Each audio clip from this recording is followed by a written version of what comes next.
Hi guys, and welcome back to my channel. So my name's Marcea, and I have a blog called Marcea's Crafting Corner, which has been a bit redundant for about the past 6 years really, in all honesty. So I used to make loads and loads of cards, and I'm getting back into card making. I'm really excited. So I'm currently in the process of moving into my new craft room. I do have a video of the process so far if you want to see that. So it's my dad's birthday today, and last night I thought, I can't go out and buy a card. I need to make him one, even though I haven't made one for a long time. Sort of my typical card style would normally be quite fussy cards, really, I'd say, with quite heavily embellished. And I normally do a lot of stamping and colouring with Copic markers on them. But I haven't got everything to hand. I'm still in the process of moving in, and that'll just take a little bit too long really for the time that I had available. So I've made this really simple card. I got inspiration from another video on YouTube, which I will link down below and give credit to that design. But this is the card I've made for my dad. So it's quite a simple masculine card, not too fussy, and I think he'd be really pleased that I've made him one. So it just basically consists of like the card base, and then I've got these 9 squares which have been matted and layered. So I've sort of carried through the theme from the paper, sort of taken my colours from there. So I've matted it on some dark brown paper, and I've got some coordinations green. Then I've matted and layered these squares. So I've cut out all the 9 squares, and then I've punched these circles and just popped these little glitter stickers on, which I thought was quite cute, which just sort of says birthday, and obviously he's 82 today, and you could put anything on there, you know, whatever you wanted. You could really adapt this sort of layout. It's quite a versatile card and works really well, I think, for men. I have raised these circles onto some foam dots just to give it a little bit of dimension. So I'll just run through quickly the supplies that I've used for this, and then following on from this, I have recorded the video of me making it. I will do a voiceover over it, so let me know if you like that style or if you prefer just have me talking as I'm making it rather than doing a voiceover. But I have sped bits up of the card, and yeah, just to sort of try and keep the video quite short, because you get the general idea. There's a lot of duplication in here. So yeah, I'll just show you really quickly what it is. The actual sort of setup of me doing the video last night. So obviously it was a bit of an impromptu video because I hadn't planned on doing it. So obviously the lighting's not as good as it could be, and I need to sort of play about a little bit with camera angles and things. However, it was my first ever video for showing how I make a card, so I'm quite happy with it really. But please give me all feedback and I'll take everything on board. And yeah, I'm here to try and make things sort of easier for you to follow, and do let me know what sort of things you're interested in, or if you see anything you'd like me to make, then I'm happy to give it a go. So the card base that I've used these 8x8 card bases because it's nice and big, and I wanted to make sure I could fit those squares on nicely, so this worked really well. You can sort of buy 6x6 card bases, or you can make your own, and very often for a lot of my cards I do make my own bases, but these sculpt ones are nice, and they come with envelopes as well. Now this sort of checked paper design, which I thought was a really nice sort of design, I've taken it from this paper pack which is called so the brand is Authentic and the actual collection is Loyal, and this I don't think is available anymore. I'm not sure if you can pick it up on eBay or not. You can get some of the accessory stickers and tags and things I've sort of seen are still available, but the actual paper pack I think isn't. However, you can just use whatever paper you have, but this is a really nice one. These are double-sided, really good quality, and I think the colours work really well for masculine cards, so that's what I used for that. The sort of the circles and all the matting and layering layers are just this. I use this colour an awful lot, and it is a brown texturized card. Can't remember where I got it from. Probably a lot of my card stock came from the paper mill before it closed down. I think you can still go to the paper mill. I think they've got an online store now, but all the actual physical stores have gone. So yeah, but just brown card stock. And then the green on here has been taken from this huge 12 by 12 pad of coordinations so mod. So this is great. It's really fabulous paper, good selection of colours, and obviously it's really versatile at the coordinations. So that's that bit. Now to get the circles, normally I would have probably, in all honesty, on another day I'd have probably used my dies and mounted these as well, probably with a bit of a green background. However, I can't find my cutting plates at the moment for my Cuttlebug, so I used a circle punch instead, which worked really well, so I was quite happy with that. So I've sort of raised these on foam pads just to add a little bit of dimension to the card. So just some foam pads and good old double-sided tape, my saviour. And then the stickers, the letters and numbers here, they're just stickers, little glitter stickers, and they're fabric stickers. I wanted just to keep it interesting and just use different fonts, and then that's a really good way of using up sort of any leftover letterings that you have, so it doesn't have to be uniform.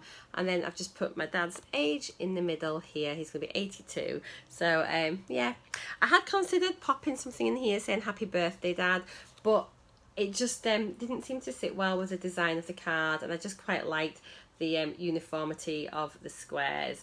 So yes, yeah, so I've had to cut out the 9 squares, place them down. I haven't measured the gaps between them. I have a reasonable eye for distances, so I think it looks pretty centralised. So I'm quite happy with how that went.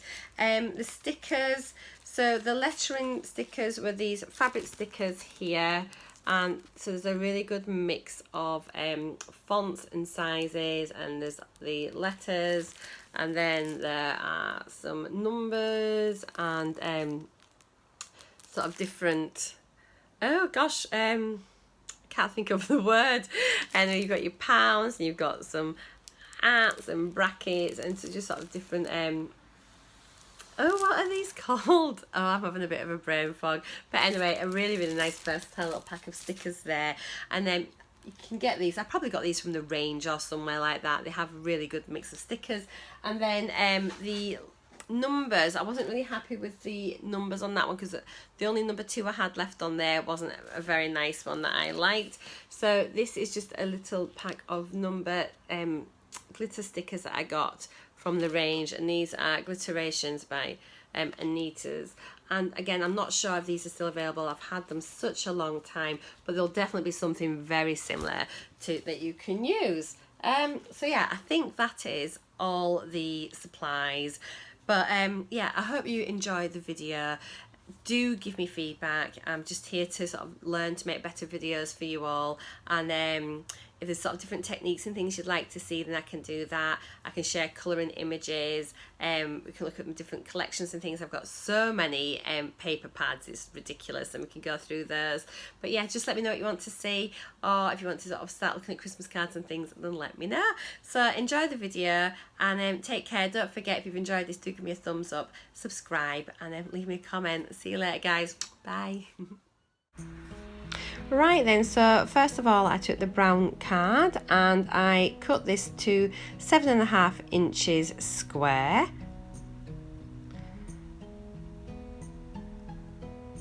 So just checking it against my card to make sure it fits nicely, and it does.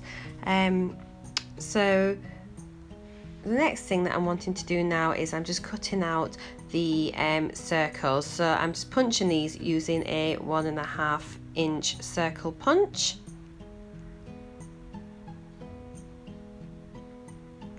And I need 9 of these all together.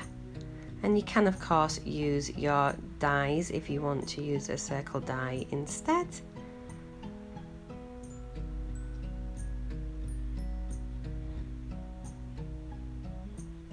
There, and I'm just making sure that the texture side is going to be facing up. So now that I've got my circles, I'm just sort of checking to see what size they are, and I'm wanting now to cut out 9 squares from the patterned paper. So I'm going to be cutting these 2 inches square, So I'm just using my small guillotine for this, just because it's easier than using the larger one. And obviously you can measure out and use scissors if you haven't got one, but any cutting device that you have would be fine. Or you could maybe use a square die cut as well.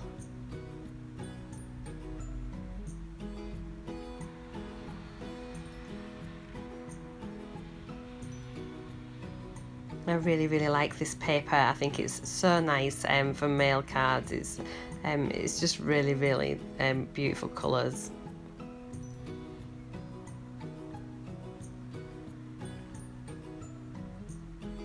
So now that I've got my 9 squares of pattern paper, I want to sort of start layering them up. I really like matting and layering. I think it sort of gives it a more finished look. So I'm taking the brown card again, and this time I've cut the squares into 2.5 inches by 2.5 inches, and I'm just wanting to make sure I've just cut 3 because I'm just going to check it on my card to see if they're going to fit okay, because obviously we need to make sure that all these squares will fit along the card. So I'm just having a quick look now, and just so I can see the background better, I've just put a little bit of lighter card there so I can see. So looking at this, they actually look a little bit too big, so I'm just going to resize these brown squares, and I'm going to actually make them 2.25 inches on each side instead. So just trimming them down to be a little bit smaller. There we are. So just cutting 1/4 of an inch off each side, rechecking them now for size.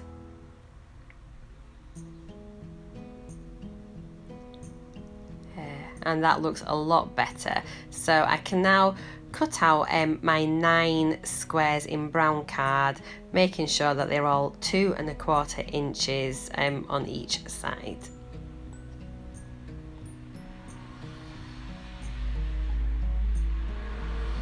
Apologies for any traffic noise. I've got my window open because it's still really warm, but it's absolutely pouring down. It's been a bit of a heat wave here in the UK, so we're not used to these temperatures.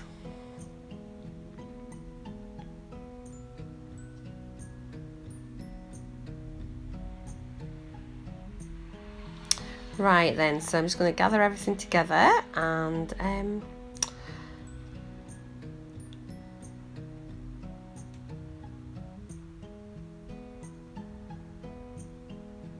there, just try and tidy some of my mess. I forgot about how much mess you make when you make cards. You have bits of paper everywhere. Have a bin close by. Right, so I'm taking my double-sided tape, and I'm just going to pop the tape along 2 sides, and then I'm going to mount these onto the brown squares that I've just cut. So I like to just peel part of the tape back so that I still have part of it covered, and that'll make it I can still move it about a bit. So I've turned my mat over so that I can see properly the edges, because the brown paper was just disappearing onto that black background. And so I'm just going to repeat the process for all 9 squares. So as you can see, just pop the tape on, give that a snip, pop some on the opposite side, peel it back halfway, position it on the little square. Once you're happy, you can then remove the backing paper from the tape, and yeah, just repeat the process for all 9 squares. Do make sure you try and sort of line them up centrally so that the brown backing square, so it's got a frame that's sort of equal on all 4 sides.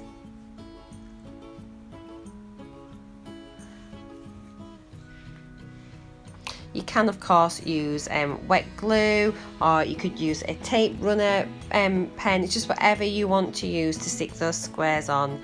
So now I'm taking the brown square, which was 7.5 inches square, and I am popping some double-sided tape along all 4 edges. I always apply it this way, I find it the easiest. And then again the same, I'm going to then position this onto my card base. I will just peel a little bit of the tape away, because I used to just take all the tape off, and as soon as it touched the card it would stick, and if it wasn't square it was really difficult to reposition. So this way, if you pop the side down that has the backing still on, you can slide it about and make sure it is nice and central. Then I put my hand on to secure it, then just peel off one side at a time like that, and then by doing it that way it's really easy. So I am now I've got some green coordinations card that I have cut out, and that is 7¼ inches on each side.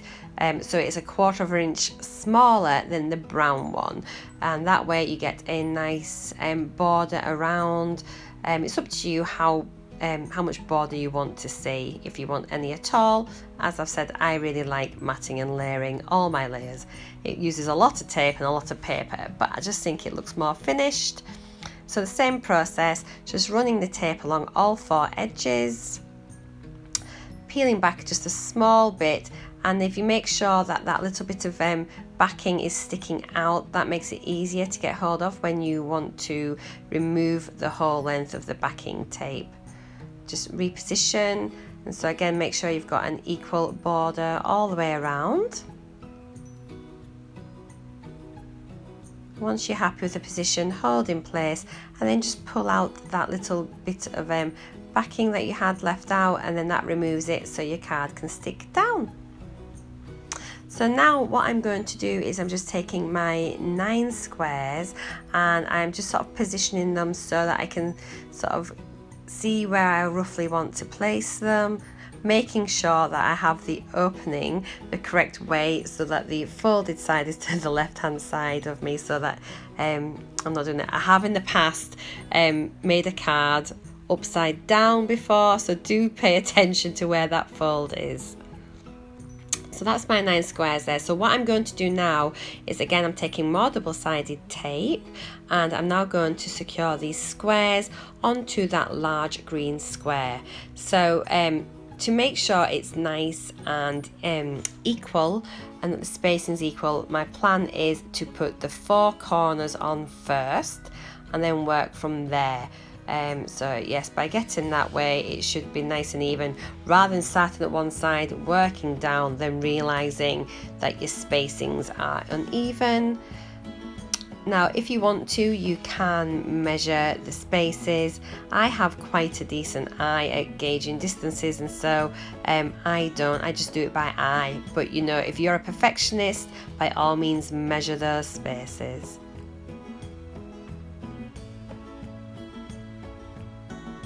So yes, just moving around the corners, working that way, and then I can fill the rest of the squares in after that.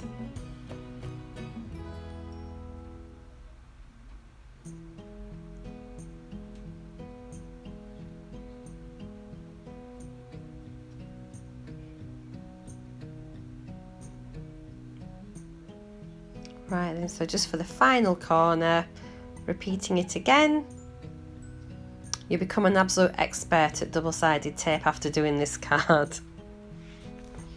The same principle applies, just remove a little tiny bit of the backing, position, and then remove the backing tape.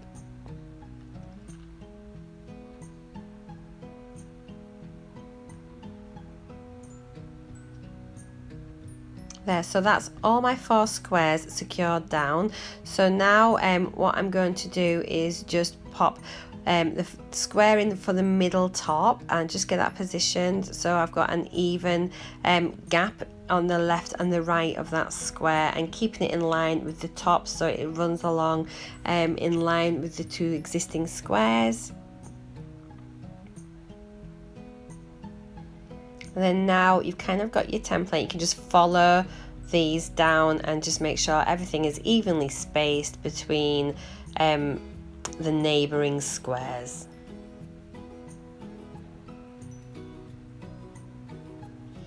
Obviously, if you were to use like a wet glue, like maybe Collal glue, once these squares are on, you can move them about, but do bear in mind you need to wait for them to dry before you move that card, otherwise you could sort of accidentally move the squares. So this is the last square going into place, And there we go. So that is my 9 squares. So I'm now just making sure that my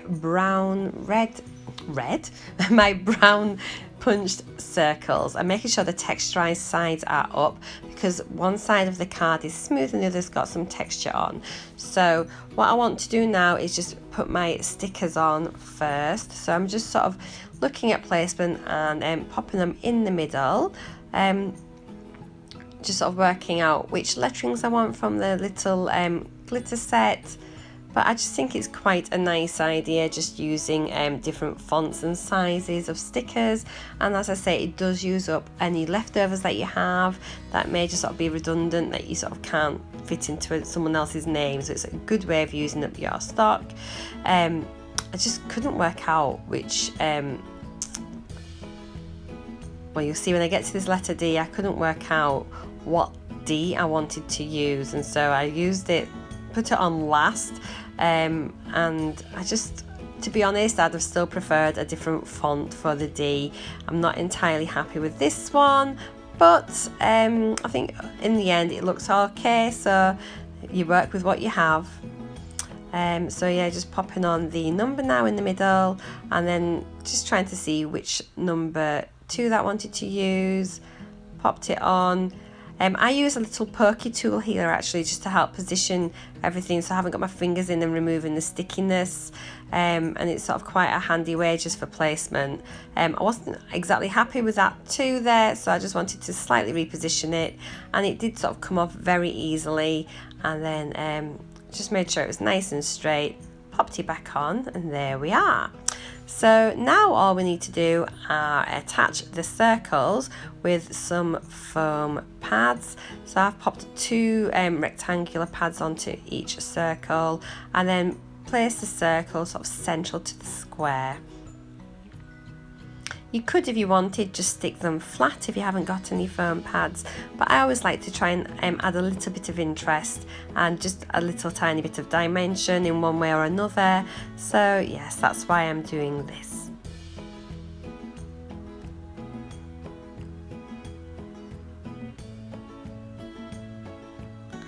So just repeat it through all the circles. As you see, a lot of this card is just repetition, just because they've got the 9 squares. So just keep going till you get there. And there we go, that's the finished card. I hope you've enjoyed watching. Don't forget to subscribe.